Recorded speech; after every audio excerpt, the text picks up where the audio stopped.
Hello YouTube. Now, here I have the penultimate issue of Batman Endgame, Batman issue 39. And before I start talking about it, just quick question to the folks in the comments. How many of you have seen the Young Justice Teen Titans Go crossover? Because I just did, and it was the worst episode of any TV show I've ever seen in my life, most definitely. But anyway, aside from that, I'm going to start talking about this comic book.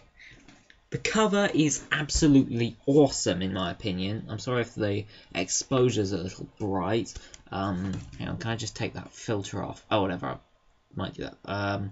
Yeah, there. It's an absolutely wonderful cover, showing the Joker resting atop a lot of presumably dead Jokerized Gothamites, whilst crushing a bat in his hand.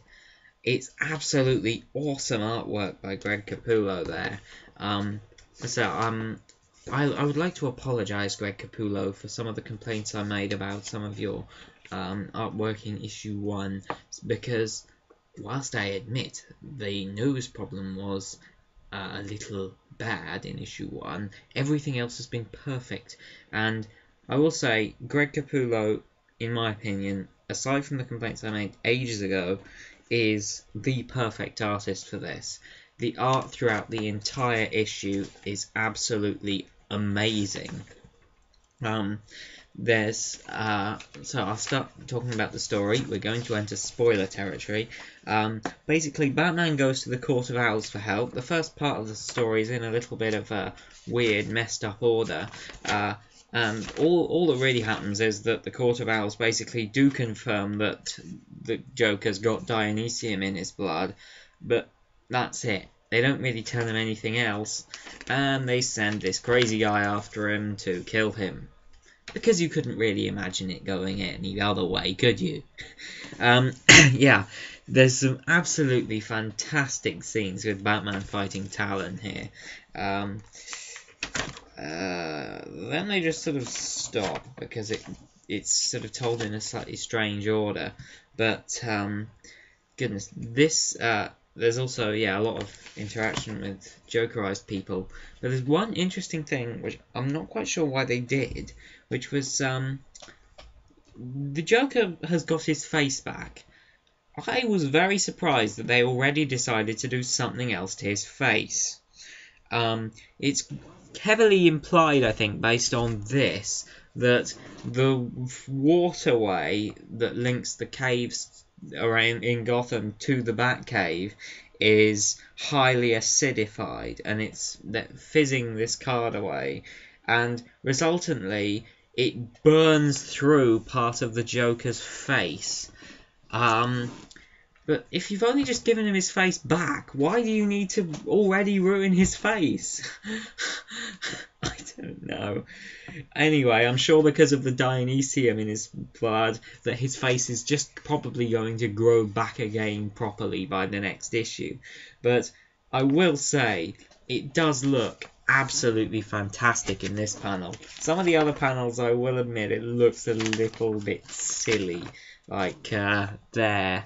But then I suppose he doesn't really want to be taken seriously anyway, even when he's at his most deadly. And the Joker really does have an amazing impact on, presumably, the entire future of the Batman mythos in this one issue. Because in this one issue, he changes everything in a very surprising way. Uber spoiler territory here. He freaking cuts off Alfred's hand. I have no idea if I should be thinking, wow, this is awesome, or no, no, no, why would you do that? It's something which I'm sure a lot of other people are probably going to be questioning as well. It's the kind of thing that's either an absolutely great decision or an absolutely damn awful decision, as in by Scott Snyder, and I'm really not sure which one it is. But yeah, there's also the Joker has this sort of seemingly pointless carnival in Gotham City, basically parading himself around town, and Batman brings all of the Bat family together to fight this madness that's going on. But it's not. This is the thing. He does something which in some ways makes sense, and in other ways doesn't make sense.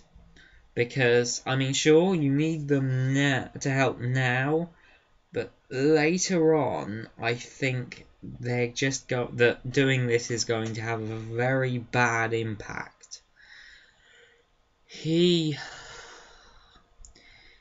by the looks of it, goes to Arkham and or whatever jails these people were in, and he sets free Killer Croc, the Scarecrow, the Penguin, Bane, Clayface, Mr. Freeze, and Poison Ivy to help fight the plague in Gotham City, and also to get basically to extract the Dionysium from the Joker's spine to heal all the people who are going to be killed.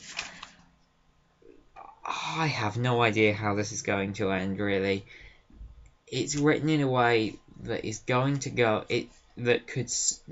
actually, it's obvious how it's going to end, because there's no way that they're going to kill off Batman. Everyone would hate that. But then Scott Snyder is obsessively trying to make his mark on the Batman mythos. I'm not sure what's going to happen. That's the thing. I have no idea. And with the we have The Last Smile is the backup story, which is the which is the final part, presumably, of the Pale Man story. And this is, my goodness. So yeah, basically, yeah, skinny, that guy, creepy girl, Chinese woman, and Michael Chiklis walk, sorry, yeah, that was mean of me, calling him Michael Chiklis. It's just, Michael Chiklis recently unfollowed me on Twitter after following me, and resultantly he is now my mortal enemy. I'm just kidding, you're a brilliant actor, but I will have revenge, Michael Chiklis. Or will I? No, I won't. I'll probably never meet you. Anyway, so yes, they go to this publishing house, because where the final story, the Joker's true origins, are supposed to be revealed. And, of course, they aren't. Basically, it's revealed to, Dr. Maureen, what is her name? Maureen Zahir, the Arkham nurse, who is being kidnapped by all these people, has been doing the exact same thing that DC Animated Universe Harley Quinn tried to do, which is write a book about the true origin of the Joker. I mean, of course, Harley Quinn before she became Harley Quinn. Of course, Maureen Zahir didn't have the possibility to have a similar fate because, of course, the Joker wasn't an inmate at the time. Instead, however, he was twisting all the facts she was learning, bribing people and giving ideas and falsifying documents, and basically it's his fault that she came up with this story. And she recognizes him as Eric, and she hugs him, and then she realizes, oh my goodness, you're not Eric, but you are Eric, but you're not Eric, but you are Eric, oh my goodness, Eric's the Joker. And then he basically gives her a gun, because all these people, they want to kill her now. And goodness, he says he gives her the story to decide which one she thinks is the real one, and the one that she thinks is the real one gets to live. And she says, but none of them are the real one, are they? And so the Joker then says, then here's a sixth, just in case. And she then says, I'll shoot you. And to which the Joker replied, no, I don't think so. They'll be breaking through any second now, and I have places to be. Don't have time for a shooting. And then he just vanishes inexplicably. I mean, yeah, there's no way I don't know how he vanished. He's in a sealed room. But then yeah, the 5 inmates break in, and we hear 6 shots. So presumably presumably Maureen kills herself at the end. Certainly she kills all of the others. I really hope that she didn't kill herself. Certainly we don't know. We might never know. I hope we find out, because if I'm honest, because we don't see, it's a cliffhanger ending, and it says the end. It doesn't say to be continued like all the other ones did. And I really don't want, I really, really don't want this to be the end. I want to find out if she lives or if she killed herself. It doesn't make sense for her to kill herself, because once she's killed them, she's got nothing to protect herself from. So yeah, maybe she figures that the Joker will kill her or do something absolutely horrible to her if she doesn't kill herself, which is very probable, and she decides killing herself is the easy way out. If that is the case, it's an extremely tragic ending to this arc, and this has been a beautifully written arc by James Tynion IV. I think I've made that clear, in my opinion anyway. Aside from the previous issue as well with Sam Keith, I've no idea why anyone uses him as an artist. Well, I don't want to sound horrible to him, but I'm not a fan of Sam Keith's artwork. Aside from that one though, all of the artwork has been absolutely impeccable, and they've chosen artists who specifically work to the style of the story that they've been going for. And this one's been not really any exception to that rule. It's been brilliant art in this issue. Though again, I'm not quite sure what they were thinking with the design to the Joker's face. But then what they've done with his chin, I suppose, in this issue, he does kind of look a bit like the way he was designed in the film Batman Under the Red Hood.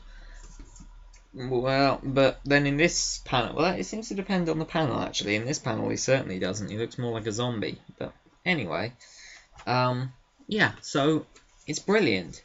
And I thought, logically, that this was the second to last book in the 6-part Batman Endgame series. I thought, oh goody, it's 6 parts, 1 tie-in, the one I already read. But now we know there are even more tie-ins coming in. We're going to have Arkham Manor Endgame, Batgirl Endgame, Detective Comics Endgame, and Gotham Academy Endgame, as they let us know here, with this quite awesome panel, which I think is going to be the cover for Batgirl Endgame. And it's really, yeah, more Endgame, more!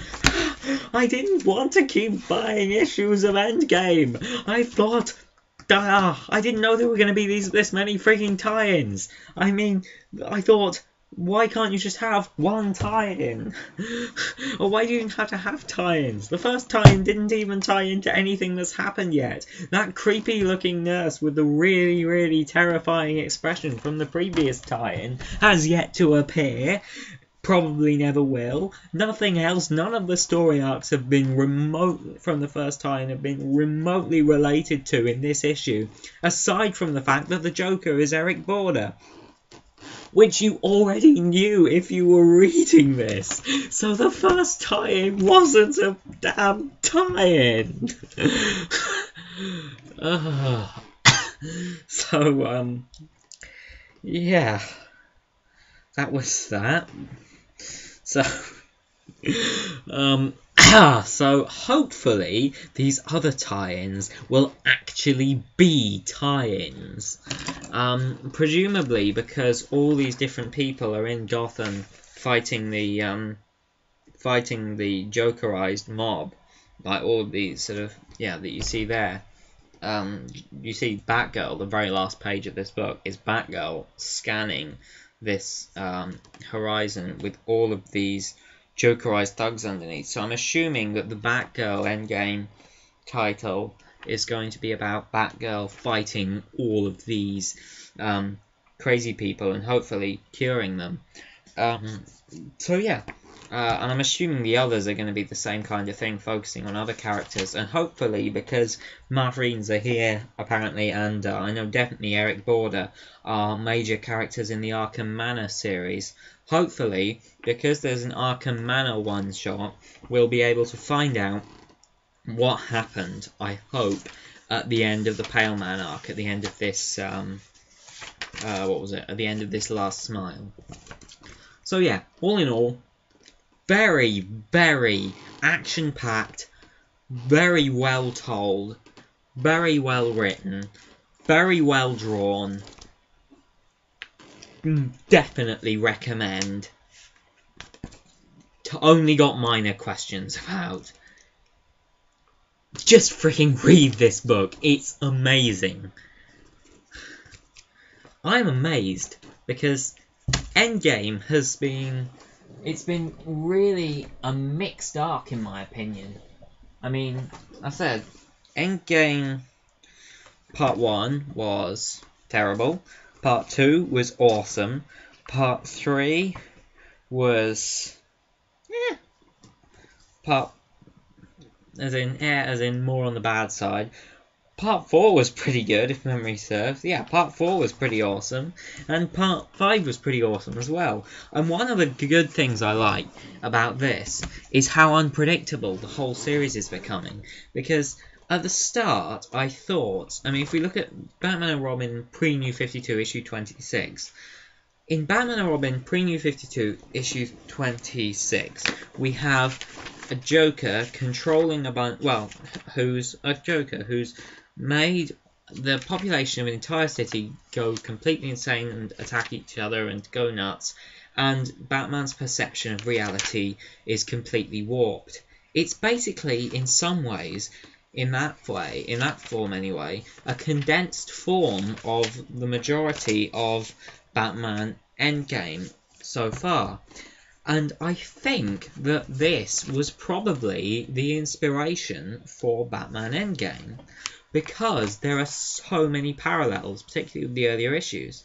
But because this was the last issue in its series before it was rebooted, there was no opportunity for the writers of this to really get on with expanding it into an epic arc with major repercussions. And I think Scott Snyder probably looked at that, saw as I did how tragic that was, and thought, I'm going to do this kind of thing with this story, but I'm going to make it huge, and I'm going to give it huge repercussions on these characters. I think that's what he's doing. I think he probably did that, and I hope that's what he did. I mean, it's a shame that if this story is inspired by issue 26, like I think it is, it's a shame it didn't include any of the new characters that issue 26 brought in, because, well, bar 26, because, yeah, different thing. But anyway, that's a side note. Please feel free to leave a comment and subscribe. Thanks.